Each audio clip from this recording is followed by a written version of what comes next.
Welcome in, TFA fam. I hope you're excited for yet another edition of Nate Henry's Trends and Reactions. You should know the drill by now. These are a few things I noticed from watching all the weekend's matchups that I hope will help you win your league. Make sure to hit that subscribe button, like the video if you enjoyed it, and reach out to me on Twitter at NateHenryFF if you have any questions or thoughts. All right, let's do this.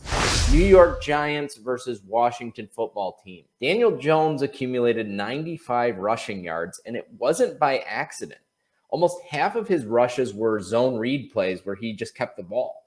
That's an interesting development and will push him up the quarterback rankings because it suggests that he's part of the game plan for rushing the football. The Los Angeles Rams versus Indianapolis Colts. Jonathan Taylor has 6 carries inside the 5-yard line this year, 4 of which occurred in this game. He also leads the league in carries inside the 10-yard line. Despite all this work near the goal line, Jonathan Taylor has 0 touchdowns to show for it. Now, the Rams are no slouch of a defense, and they made several impressive goal line stands. I think against a lesser defense, Taylor would have got 2 touchdowns in this workload.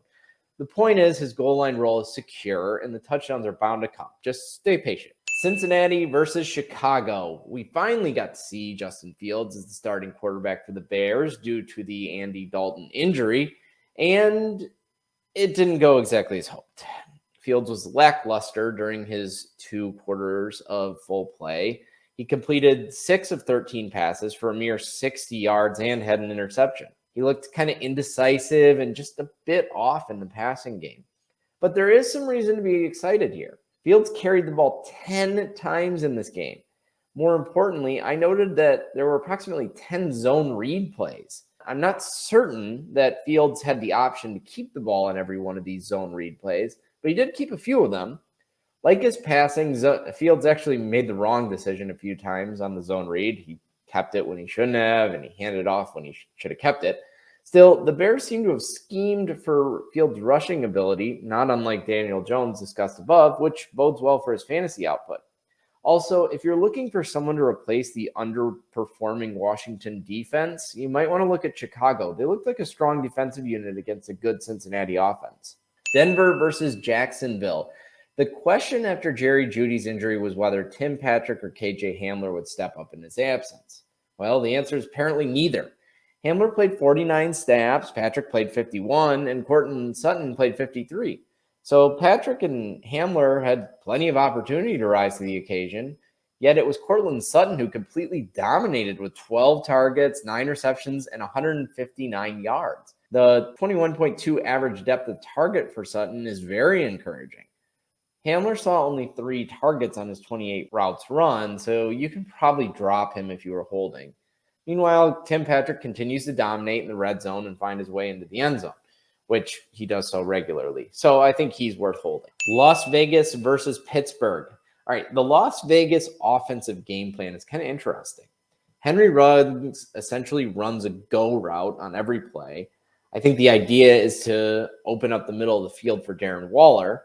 And when Darren Waller isn't open, Derek Carr looks to Hunter Renfrow, also in the middle of the field. Ruggs mostly acts as a decoy to open up the middle of the field. But eventually the defense gets kind of lazy and ignores the deep routes that Ruggs runs. Ruggs caught a 61-yard touchdown in this game, proving that it really only takes 1 for him to have a good fantasy week.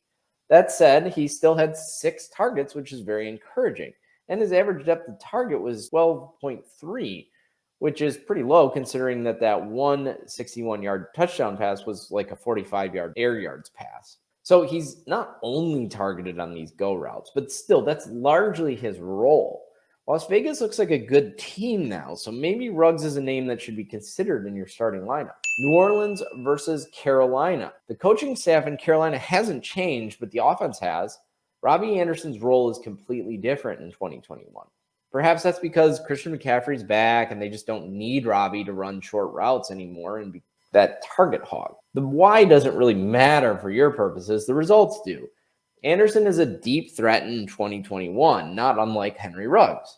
However, Darnold has an eye for DJ Moore, and the offense has been designed to get DJ Moore the ball. We even saw a designed slant route from the 3 that resulted in the DJ Moore touchdown, something he hasn't done particularly well in his career. These are all great signs for Moore, and pretty bad news for Robbie Anderson. New England versus the New York Jets.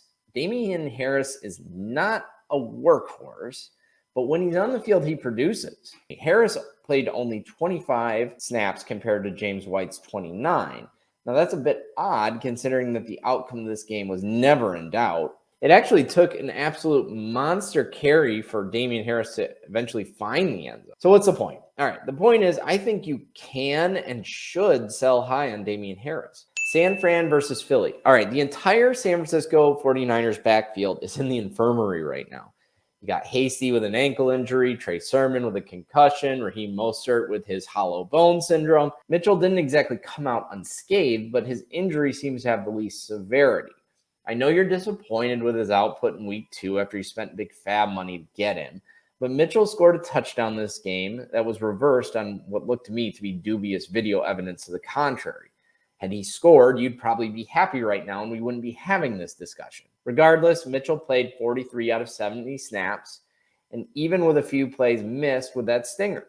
He had 17 carries, the next closest running back was 5, and he even ran the most routes. Hold tight, things look actually pretty good for Mitchell, despite the fact that he didn't produce in this game. Trey Sermon didn't come in and suddenly dominate the carries and other touches, even before the concussion.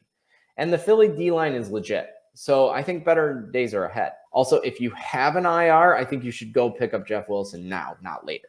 Buffalo versus Miami. I know it's enticing to chase Devin Singletary's performance these last few weeks, but I think it's a mirage. Yeah, it's nice to see him get 66% of the snaps and run 26 routes compared to Zach Moss's 8.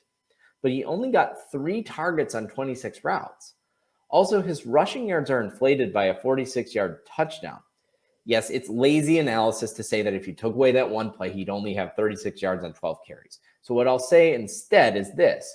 In a 35-0 game, Buffalo still ran the ball fewer times than they threw. 30 rushes to 33 passes.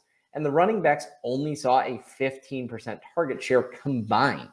Buffalo's offense just does not run through the running backs. It runs through Josh Allen and the wide receivers. Even though Devin Singletary's numbers these first 2 weeks have looked nice, he screams sell high to me. Atlanta versus Tampa Bay. Here's something nobody saw coming. Cordero Patterson is the Falcons' goal line back. He got a rush from the 10, one from the 7, and he even got one from the 1, which involved a little snafu. Yes, Mike Davis is playing more, but not really in a meaningful way. Both Patterson and Davis saw 6 targets and 7 carries, but Patterson got the more important carries, the ones closer to the goal line. Impressively, Patterson's role led to 2 touchdowns and nearly a third. I'm fading Mike Davis more than I previously was. Minnesota versus Arizona. Rondale Moore's talent is screaming, get me on the field more. He got 8 targets on only 24 routes run. That's a 33% targets per route run number. Christian Kirk seems to have found a nice role in the slot, a role that fits his skill set much better than the primary outside target. The question is, will Arizona actually let Rondale Moore jump AJ Green?